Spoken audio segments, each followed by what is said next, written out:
the actual webinar. So today we're going to talk about the small RNA sequencing best practices. This is the second part of the two-part Small RNA-Seq webinar series. The reason we put together this webinar series is because we get a lot of questions from our customers on small RNA sequencing. So we want to make sure that we provide you with the information to help you plan your experiment to ensure that you get beautiful library and beautiful sequencing data to know how you can interpret your data. And hopefully by the end of the webinar series, you're going to be an expert on small RNA sequencing. So before we talk about the second part, I wanted to give you a quick recap from the first part of our webinar series, which is the introduction part.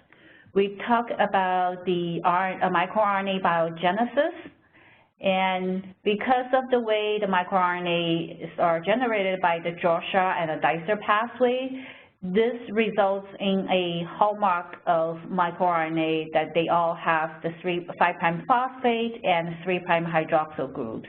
And this is important, and you will see that later on in the slides. In the first part, we also talked about the key considerations in small RNA-Seq. We covered our RNA isolation, library prep, sequencing, and data analysis. In case you missed the webinar was recorded and it's available on the website. So if you click on the hyperlink, it will lead you directly to the recorded webinar.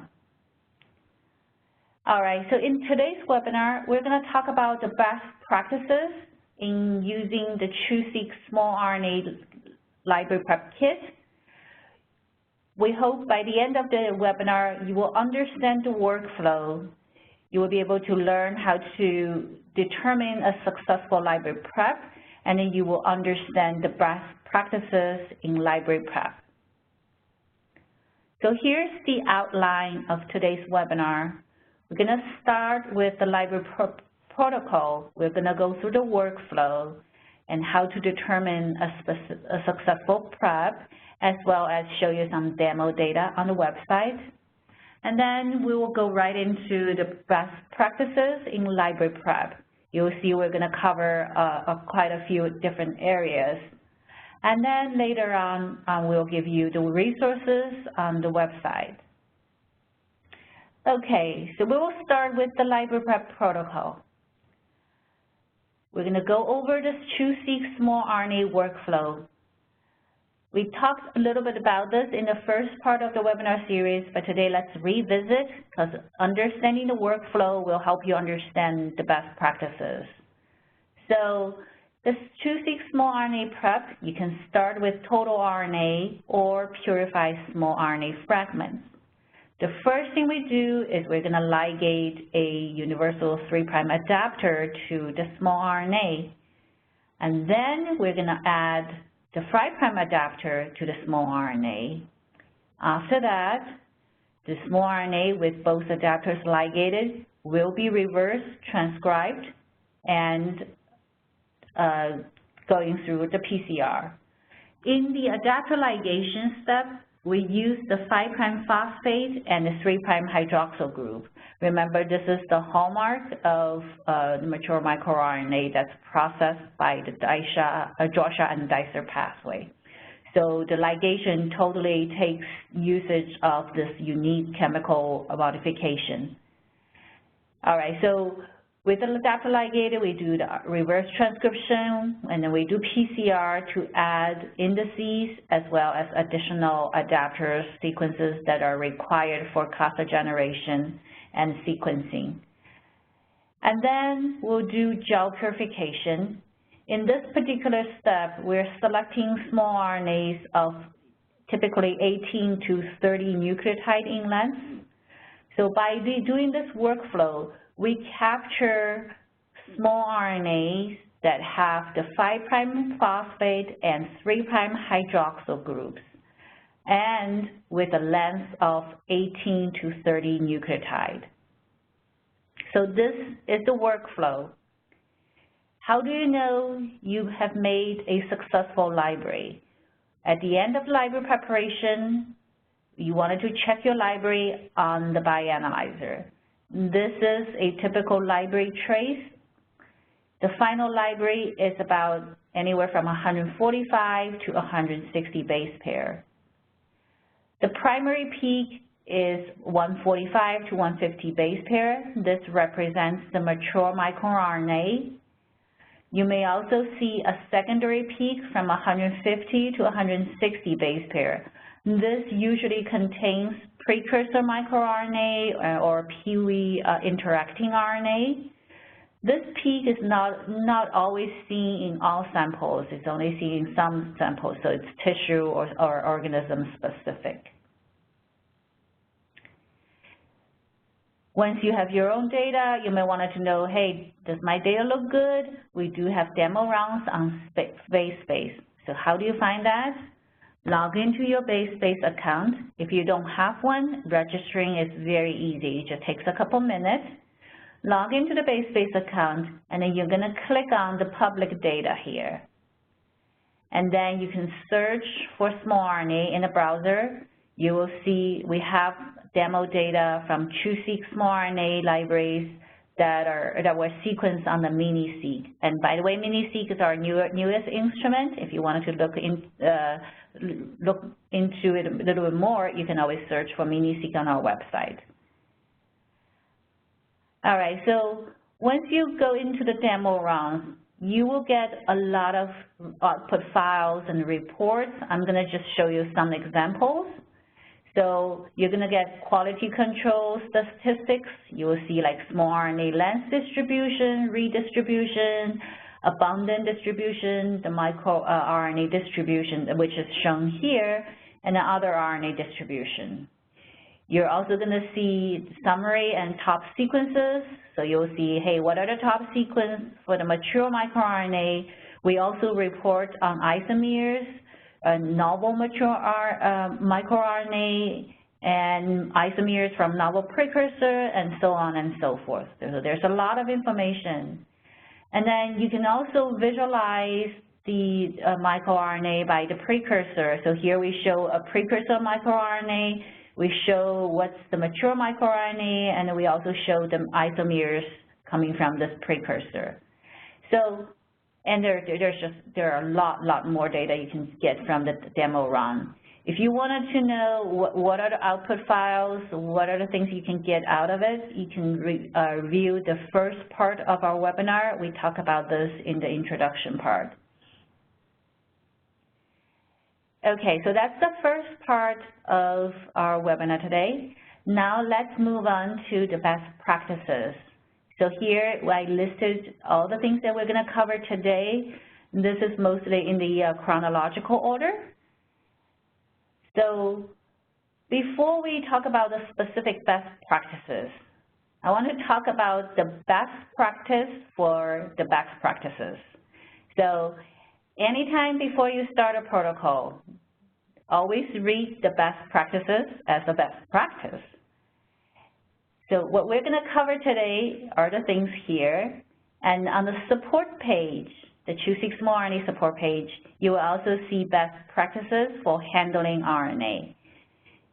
So for today, we're going to just focus on the things listed here. The handling RNA, you can always go to our support page. We're going to start with the RNA integrity. You may have heard about RNA quality from the previous Small RNA as well as RNA-Seq webinar series. RNA integrity or RNA quality is the #1 most important factor in RNA sequencing. This includes small RNA sequencing. So that's why RNA integrity is always the first thing that you're going to check. So here I'm showing you some example bioanalyzer traces of human RNA. This is taken from the Agilent, one of the Agilent presentation. So this is what you're going to get if you use the Agilent RNA analysis kit.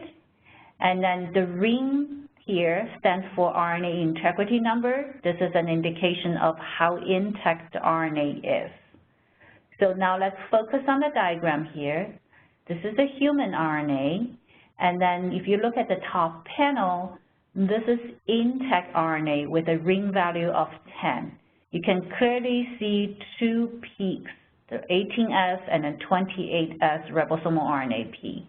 There's a little bit small RNA, it's labeled here. This is a good quality RNA. When RNA starts to degrade, if you look at the middle panel, the ring value goes down. Here the ring value is only about 5, and you can also see the 18S and 28S peaks start to diminish, and everything starts to move to the left-hand side. And then the bottom panel shows very strongly degraded RNA with a ring value of only 3. Here you don't even see the 18S or the 28S peaks. Pretty much everything is on the left-hand side. So knowing RNA integrity is important. And why is that? So in this slide deck, you will see the similar pattern. I'm going to use the green as best practice, and then the red as the possible consequences if the best practice is not followed. So you can kind of think the green as, you know, the green traffic light is a go, and the red is like the stop, okay? So for RNA integrity, if you use the TruSeq Small RNA kit, we recommend a ring value greater than 8, meaning we want you to start with high quality intact total RNA. The ring value for greater than 8, this applies to mammalian species only. For other species, you might want to check the literature and see what the definition is for high quality RNA. If the input RNA has low ring value, meaning they're not intact, there will be possible consequences. You may see an effect on the library itself. You may get no yield or very low yield. You may see unexpected peak in your final library. If there's not enough RNA, small RNA to ligate to, the adapters may ligate to each other, so you may see adapter dimer peak in the final library. Also, similarly, if you don't have enough microRNA to be ligated to, then you may see low percentage aligning to the microRNA references when you analyze your final data. This can also lead to bias, because if the quality is poor to begin with, some of the RNAs small RNAs may not be captured, so you may see bias in your sequencing results. So that's why always a good idea, as the first thing to do, is to check the integrity of your RNA. The second thing you wanted to check, since we're working with small RNA, so you might want to also check the presence of small RNA in your input total RNA. This is not required, but it would be a good thing to do, especially if you're working with a brand new protocol for RNA isolation. So Agilent also has a small RNA analysis kit. So here I'm showing the bioanalyzer trace. It looks for the peaks under 200 nucleotide. That's the definition of small RNA. So, and then it also looks for the microRNA, the microRNA region. Verify the presence of small RNA in total RNA is important so that you know you're starting with something that you can capture later on. We do have a positive control that you can use, the human brain total RNA. We give you the catalog number here. This preparation, so this positive control is certified to contain the small RNA fraction. Again, if this is the first time you prep a library or use a brand new protocol for RNA isolation, you might want to consider adding the positive control just so you know if there's something happens, what the reason is. Of course, if there's no small RNA in total RNA, you probably won't get any library in the end. All right, so we talk about the input quality. The next thing we're going to look at is quantification. How do you quantify your input total RNA? Best practice here. We recommend you use a fluorometric-based method, such as RiboGreen. We do not recommend nanodrop or bioanalyzer. I want to emphasize that because nanodrop tends to overestimate how much RNA you have, and bioanalyzer is not accurate in terms of quantification for total RNA. It is good for check the quality, but not for quantification. We also recommend when you do your RNA isolation, include a DNase treatment. Nowadays, a DNase treatment is included in most standard protocols anyway. Doing the DNase treatment will ensure that when you quantify your total RNA, you can get an accurate quantification. The reason for that is because, like, for example, when you use ribogreen, the dye that we use for binding to RNA also binds to the DNA. So if you don't do a DNase treatment and you use the ribogreen assay, you're likely going to overestimate how much RNA you have. That's why we highly recommend you do a DNase treatment. The RNA that you have, it can be in nuclease-free water or 10 millimolar tris. Oftentimes we add DEPC in solution when we handle RNA. That is okay. The DEPC will not interfere with enzymatic reactions. Possible consequences, if we're not using the proper way to quantify your total RNA, again, this can have an impact on your libraries. You may get low or no yield. You may get unexpected peak. That's because if you don't use enough input, the adapters may start ligating to each other. You may get adapter dimers in the final library. You may also see consequences after you sequence the library. The microRNA alignment to the microRNA reference might be low. You may also get bias in your sequencing results if you don't quantify your input properly. Okay, so we talked about the input. Now let's start with the library prep. The first step, remember we talked about the workflow. The first step is ligating the 3' adapter. And from the first part of this webinar series, in the introduction part, we actually talk about this step. This is the key step in the protocol. Doing this step properly ensures that you have the most quantitative conversion of RNA into cDNA to eliminate bias. So definitely you wanted to do this step correctly.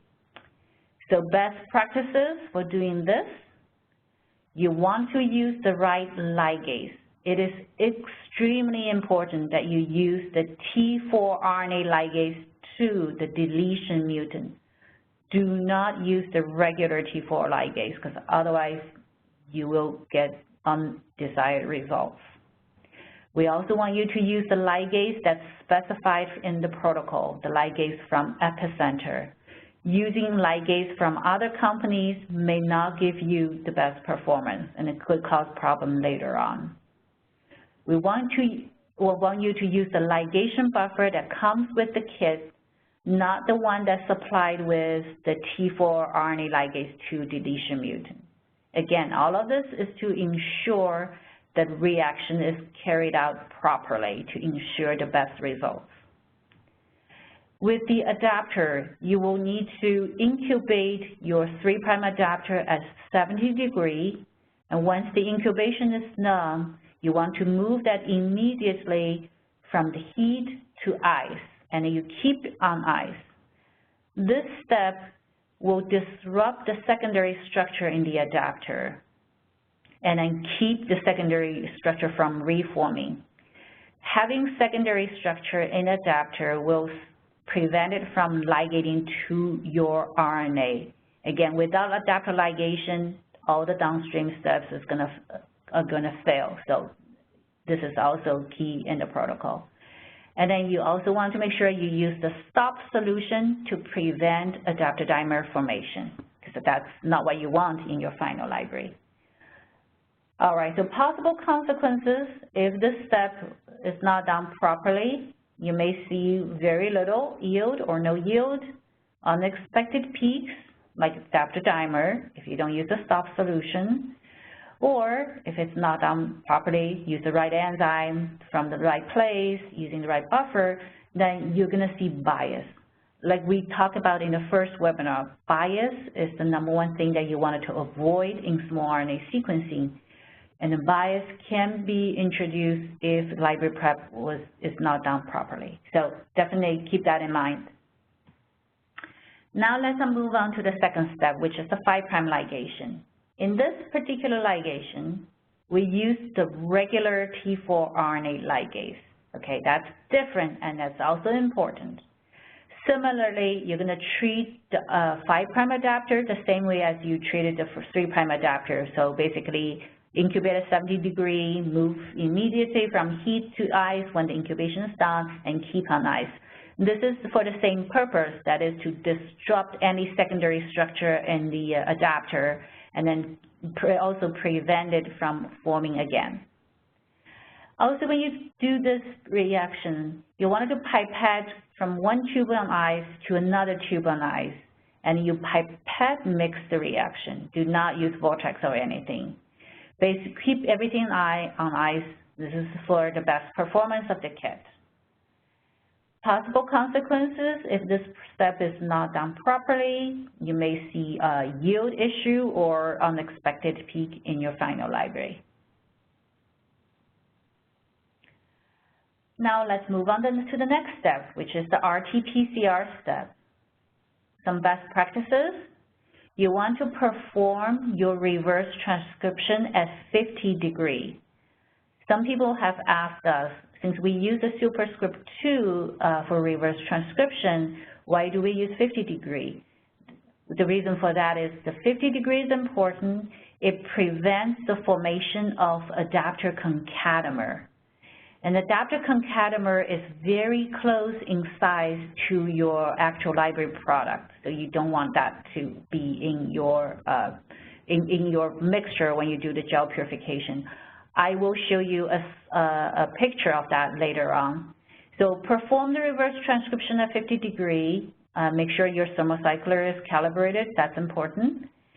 And for PCR reaction, because the small RNA, the content of small RNA does vary a lot from organism to organism, from tissue to tissue. So the number of PCR cycles can be different depending on what you're working with. You can adjust the number of PCR cycles to a maximum of 15. If the RT-PCR reaction is not done properly, let's say if you don't do the reverse transcription at 50 degrees, if you do it like 40-something degrees, then you might see adapter dimers in your final library. That's not adapter concatemers in your final library. You might see lower yield. And if PCR, if you're doing too many cycles of PCR, then you might see high duplicate percentage as well as bias in your sequencing results. All right, now let's move on to the gel purification. That's the last step in the protocol. The gel purification allows us to separate just the bands for the microRNA. So before I talk about the best practices, I want to show you a picture of what a typical gel looks like in the TruSeq Small RNA prep. I'm going to show you what are the bands are and what the bands we want, what are the bands we do not want to. So the one in green are the bands that we want, and the one in red are the ones that we want to get rid of by doing the gel purification. Now I'm going to make correlation of the band in the gel picture with the stuff in the table. So this green box, these are the bands that we want. These are the bands you want to cut out from your gel, and that's what's in the library. So this 145 to 150 base pair band, that corresponds to mature microRNA. Usually they're about 18 to 25 nucleotide long. The secondary band that's usually seen, always seen, but seen on some samples, from 150 to 160 base pair, that's the precursor microRNA and the PV interacting RNA, etc. So this is not always seen. Now let's talk about what bands you do not want. Bands that are less than 100 base pair long, this is usually primers or primer dimers coming from the PCR reaction. That's something we want to get rid of. Adapter dimer, those usually run about 120 to 125. That's not something we want. Adaptive concatemer, this is what you would see, like we just talked about in the previous slide, if the reverse transcription is not carried out at 50 degrees. Adaptive concatemer is anywhere from 130 to 138 base pair. You can see they're very close in size to the band that you want, the 145 to 150. So that's why you do not want to see them in your library. And then you may also see bands that are around 200 base pair or slightly above 200 base pair. The bands that are around 200 base pair, that's usually the tRNA with adapters ligated. And then the smear that's above 200 base pair, those are ribosomal RNA with adapters ligated. All right, so now you know what you want and what you don't want on a gel. So now let's talk about the best practices with gel purification. There are actually quite a few best practices, and every single one of them is important, because even though the gel purification is actually a very important step, because you want to cut the right bend so that you have the right thing to sequence. We're going to spend some time to go over all of them.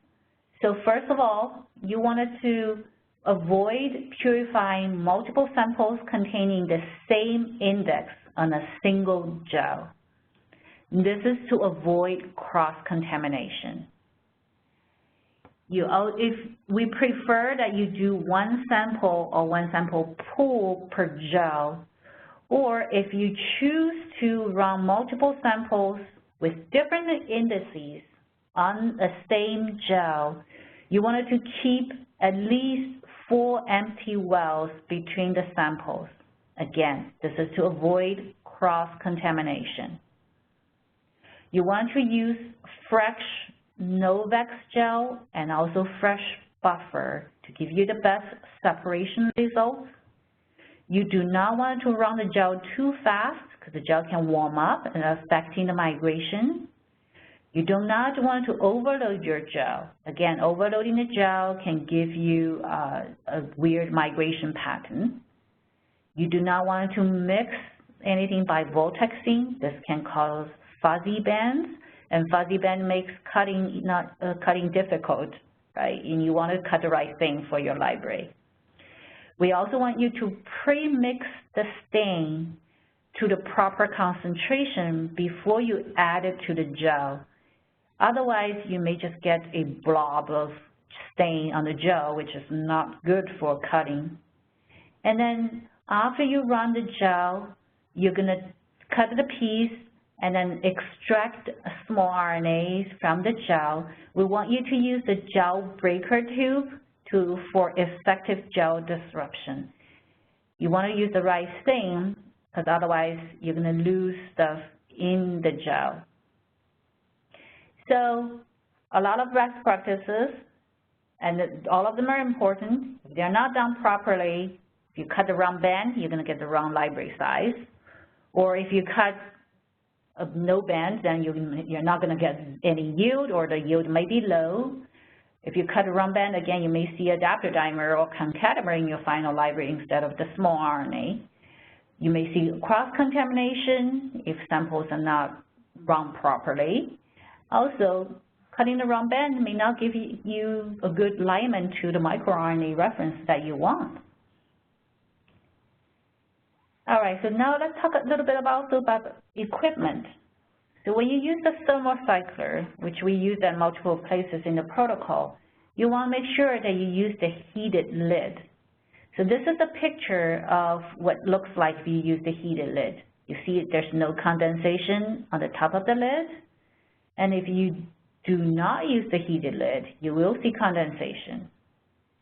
So you want to heat your thermocycle lid to 100 degrees during incubation to prevent reagent or sample loss. You also want to make sure you calibrate your thermocycler to ensure that you have the accurate temperature. Especially remember, we talked about you wanted to do the reverse transcription at 50 degrees. Lower than that could cause problems. So possible consequences, if the lid is not heated, if the thermocycler is not accurate in terms of temperature, then the yield can be affected. You can see low percentage aligning to the microRNA reference. You may also see unexpected peak in your final library. And there are some other best practices that you want to follow. You always want to store your RNA samples by freezing. When you work with them, keep them on ice at all times. That's just because of the dedicated nature of RNA.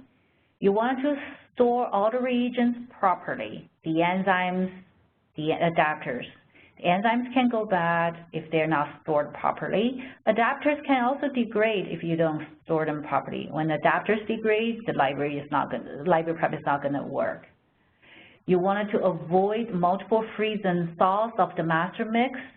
So, for example, if you buy a kit and you know you're not going to use it in one experiment, it's always a good idea that you just aliquot the reagents the first time you thaw them. And this will help you avoid multiple freeze and thaws. And there are multiple steps where we say pipette to mix the reagents, and follow that. Do not use vortex. The multiple consequences, if the other best practices are not followed, you may see an issue on the library yield or unexpected peak in the final library. If you vortex the reagents, you may see the fuzzy band on the gel. You may also have, in consequence, after looking at the final data, you may see the microRNA alignment percentage being low or bias in your final sequencing results. All right, so this is all the best practices during library preparation. Now let's also talk about the best practices when you validate your library. Once you get your final library, we want you to use the bioanalyzer to do the QC. This is to check whether your library is at the right size and also check if there's any unexpected peak in the library. You can also use the bioanalyzer to quantify your library. One thing to note is that if you see multiple peaks on the bioanalyzer, you want to use the total of all the molarities for clustering, because even if you see adaptive dimer peak, this is going to cluster. So you wanted to consider all of that for calculating the concentration. If this is not done properly, you may get unexpected cluster density, right? If the quantification is not accurate, you will get unexpected, either lower or higher than what you expect. And when the run is over clustered, then you may see issues with your data quality. Or if it's under clustered, the data output may be reduced. And if the libraries, if you pull multiple libraries and if some of them are not properly quantified, then you may not get even index coverage. Also, you might not get good alignment to the microRNA references. And then last thing I want to cover is library pooling. With the massive data output you can get from our sequencers, people typically pull multiple samples per sequencing lane. So library pooling is important, and oftentimes you want equal representation of every single sample in your pool. So in order to get that, let's focus on the best practices for library pooling. First of all, you always want to QC and quantify libraries with bioanalyzer. You might also want to verify your pipette accuracy. A little bit variation in pipette accuracy can cause quite a difference in cluster density. We have the option in the library prep protocol to pool your samples before gel purification. Sometimes this is a good thing to do, especially when you work with a lot of samples.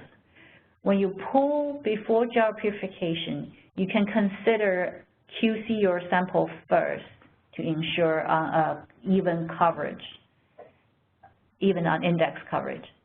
So if the pooling is not done properly, then you may get uneven index coverage in the end. So that is the end of the second part. Now I'm going to show you some resources on the website. We're going to start with the resources on the Illumina website. So we have some general information about RNA sequencing. We have the support page for TruSeq Small RNA. We have a comparison of the different sequencing platforms. We also have all these analysis information for if you're doing the small RNA analysis. We have a all publications link where you can find publications where people use either our library prep kit or our sequencer. It's always a good place to start gathering more information in the literature. We also have other resources if you're doing analysis, and you wanted to learn about the algorithm. Support webinars. We have this two-part Small RNA-Seq webinars, which is recorded. The first one is already on the website. The second one will be on there shortly. We've already done a 4-part RNA-Seq webinar series. All these webinars are going to be on the website as well. So if you're doing RNA-Seq, you may want to check this out. We have other recorded webinars on the recorded webinar link. And for all upcoming webinars, you can click on the link below. We also have support bulletins. Support bulletins, this is a great way to get up-to-date information from us. So I've listed all the RNA-Seq related bulletins here. All support bulletins can be accessed by clicking on the link here. I wanted to point out 2 bulletins for you. Given that you make your library, the next thing you do, you probably wanted to sequence on our platform. So we do have a bulletin to help you achieve more consistent cluster densities on our platform. And you may do the small RNA library prep, but you may also do other library preps. So we actually have a very nice quick reference guide on library quantification and quality control for all current Illumina libraries. So you may want to print that out and post it somewhere for reference. And then we have many more bulletins on the website. With that, I would like to end, and I'll be happy to take any questions you may have. Thank you for your attention.